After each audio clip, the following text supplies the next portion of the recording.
Bonjour à toutes et à tous, très heureux de vous retrouver pour cet invité de la rédaction. Aujourd'hui, je reçois Michel Guérin, bonjour à vous.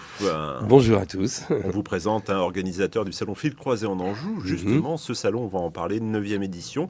Ce sera du 30 au 2 février, toujours à la Meilleraye. Toujours à la Meilleraye. Ça ne change pas. Toujours les mêmes heures, toujours les mêmes tarifs. Voilà, comme ça au moins vous n'êtes pas dépaysés. Vous savez, par contre, on va parler un petit peu des nouveautés, des exposants qu'on va trouver. Qu'est-ce qu'on va pouvoir trouver comme exposant à l'intérieur de ce salon ?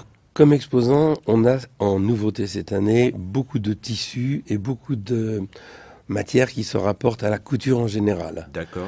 On a ouvert aussi cette année plus largement au scrapbooking, parce qu'il y avait une demande et donc on l'a fait avec un nom spécifique sur une avenue à l'intérieur du salon qui s'appelle Planète Scrap. Planète Scrap.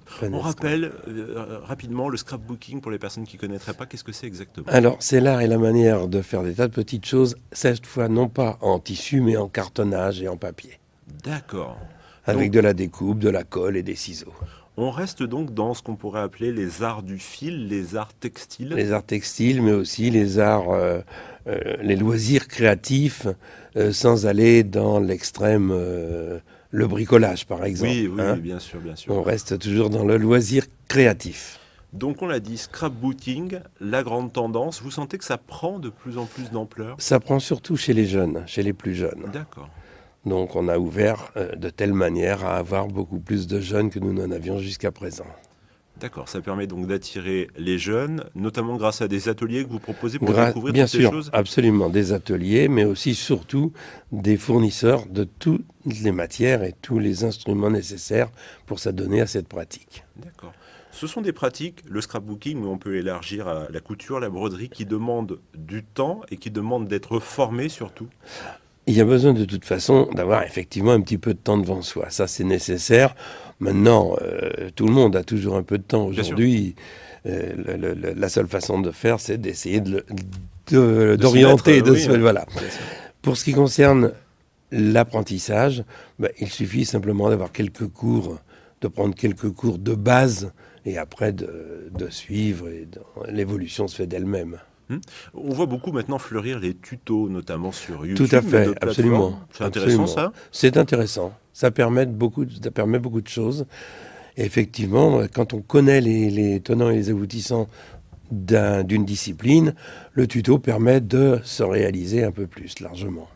Très bien. Donc on a parlé de tout cela. On va revenir un petit peu sur ce qu'on avait pu voir. On a pu voir des choses un peu fabuleuses, notamment de la broderie, de la couture.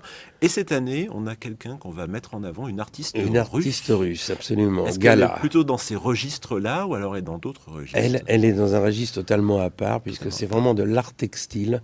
Et elle réalise des tableaux absolument extraordinaires en tissu et en broderie. Vu de loin, on dirait de la peinture. D'accord. C'est vraiment quelque chose d'extraordinaire. Elle est connue dans le monde entier et donc pour la première fois, elle est à Cholet. Comment ça se passe ? Comment on réussit à avoir ces personnalités-là ?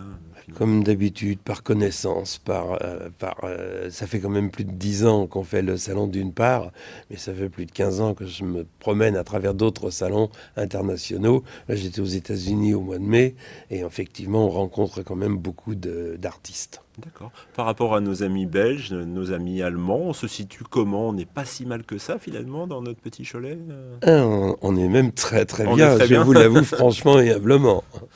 Est-ce qu'il y a des courants un peu dans ces différents pays desquels on peut s'inspirer un petit peu, on peut trouver des choses en Belgique, en Allemagne, je ne sais pas, des courants différents des nôtres ? Les grands courants nous viennent plutôt des États-Unis et des pays anglophones.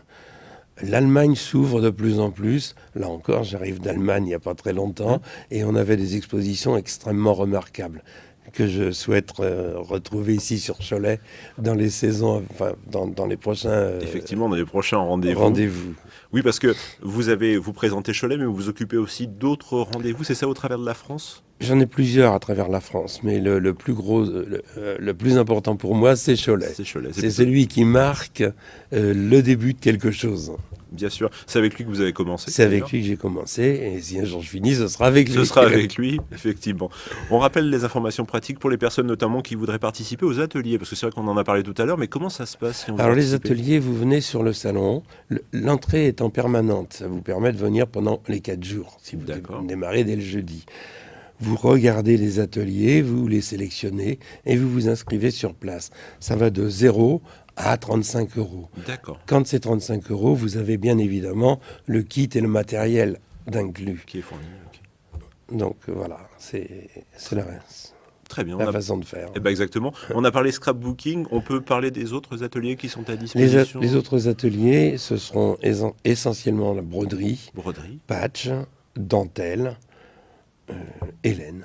Voilà. Et le reste, faut venir le découvrir et directement le reste, sur place. C'est la meilleure façon. C'est encore plus simple. C'est la meilleure façon de faire. On rappelle les informations pratiques du 30 janvier au 2 février à la Mairie, 9e édition du Salon Fil Croisé en Anjou. Voilà. Eh bien, c'est parfait, tout est dit. Merci beaucoup d'être venu nous parler de tout ça. Frédéric. Belle soirée à vous et puis Merci. une très belle soirée à vous aussi. Au revoir. Merci.